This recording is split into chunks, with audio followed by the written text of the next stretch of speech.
नमस्कार मित्रांनो, तुमचं सर्वांचं स्वागत आहे पुन्हा एकदा तुमच्या आवडत्या चॅनलवरती. तर मित्रांनो, स्वप्नील जोशी, प्रसाद ओक, शिवानी सुर्वे आणि पर्ण पेठे यांचा एक नवीन सिनेमा येतोय 17 जानेवारीला, म्हणजे पुढच्याच महिन्यात. आणि नवीन वर्षाची सुरुवात चांगल्या एका मूवीने होणार आहे. त्याचा एक टीजर रिलीज झाला आहे. त्याच्याविषयी आज आपण या व्हिडिओमध्ये चर्चा करणार आहोत. सर्वात आधी तुम्ही चॅनलला सबस्क्राईब नसेल तर प्लीज नक्की करून टाका, रिझन नसतं. ठीक आहे, ओके, सुरुवात करूया टीजरला घेऊन. टीजर कसा आहे याच्याविषयी बोलूया. टीजरमध्ये आपल्याला कळतं की याच्यामध्ये एक शूटआउट झालेला आहे. ठीक आहे, म्हणजे एक शूटआउट नाही म्हणता येईल त्याला, म्हणजे एका महिलेला गोळी लागलेली आहे आणि ती स्नायपरनी झालेली आहे.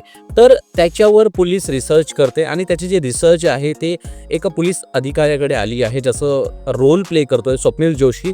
आणि मे बी त्याचा जो शक आहे, म्हणजे त्याचा जो पोलिसांना सापडलेले काही एव्हिडन्सवरून त्याचा जो शक आहे तो गेला आहे प्रसाद ओक यांच्याकडे. आणि तो पण एक चांगल्या पॉवरचा माणूस आहे हे आपल्याला इथे कळतं. तर ओव्हरऑल टीजरमध्ये एवढंच आपल्याला कळतं, ते असं काहीच कळत नाही.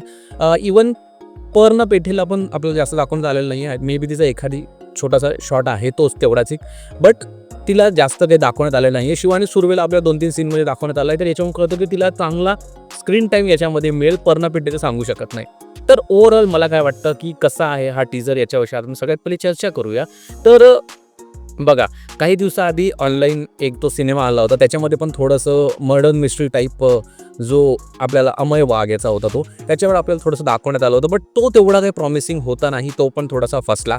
आता मराठी इंडस्ट्रीमध्ये काय होतं आहे ना, की अशा प्रकारच्या मूवी येत आहे, बट प्रॉब्लेम दोनच ठिकाणी जातो. एक तर ते BGMमध्ये प्रॉपरली उतरत नाही, म्हणजे ज्या प्रकारचं इंटेन्स म्युझिक द्यायला पाहिजे आणि एक हुक क्रिएट करायला पाहिजे. एक हुक असतं ना, की त्याच्यामुळे थोडीशी एक मजा येते, ती त्याच्यामध्ये येत नाही. आणि दुसरं म्हणजे यांच्या स्टोरीज, मराठीमध्ये ज्या मर्डर मिस्ट्री असतात ना, त्या अशा असतात की तुम्हाला स्टार्टिंगपासून दाखवतात की खूप मिस्ट्री आहे, आणि शेवट येऊन काहीतरी कुठेतरी म्हणजे गफलत करून टाकतात. त्याच्यामुळे मग ना इंटरेस्ट जो असतो मूवीला घेऊन बघण्याचा, किंवा आपण एक असतं ना की काही कालांतराने त्या मूवीला बघतो की हा यार ती बाप सिनेमा होती, ती अंडररेटेड होती, बट त्या प्रकारचं आपण काही म्हणत नाही, बिकॉज त्याचे रिझन असतात की ते आपल्या आठवणीतच कुठे ना कुठे राहत नाही.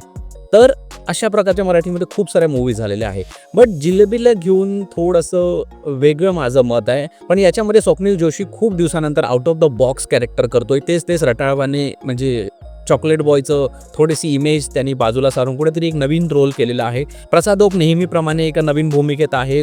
धर्मवीर नंतर त्यांची आय थिंक हे एक मोठी मूवी असेल. फुलवंतीमध्ये त्यांचा एक रोल होता, बट तो जास्त नव्हता, थोडासाच होता. होप त्यांच्याकडून मी त्यांच्याकडून जास्त कधी होप कमी जास्त ठेवत नाही, बिकॉज त्यांचं मला कॅरेक्टर माहिती आहे, ते खूप चांगल्या प्रकारे आपलं कॅरेक्टर प्ले करतात. आणि शिवानी सुर्वेविषयी तर एकच सांगेल की तिने याच्या आधी पण वावेमध्ये खूप चांगलं काम केलं आहे, तर मे बी तिथे पण चांगलं काम करेल. ओव्हरऑल जिलबीला जर घेऊन बघायचं तर याच्यामध्ये खूप काही असं रिव्हील करण्यात आलेलं नाही आहे टीजरमध्ये. आणि एक नॉर्मल त्यांनी एक ग्लिम्स दिलाय की कोण कॅरेक्टर होणार आहे. तर सध्या एवढंच आपल्याला कळतं. ट्रेलर आल्यावर बघू की याच्याविषयी काय आहे आणि याच्यानंतर सविस्तर चर्चा करू. तर thank you for watching this video. तुम्हाला हा टीजर कसा वाटला मला कमेंट सेक्शनमध्ये नक्की सांगा. तुम्ही बघितलं का? तुम्ही एक्साइटेड आहात का? ते पण सांगा. नसेल ते पण सांगा. Thank you for watching this video. भेटूया पुढच्या व्हिडिओमध्ये. बाय. जय महाराष्ट्र. छत्रपती शिवाजी महाराज की जय.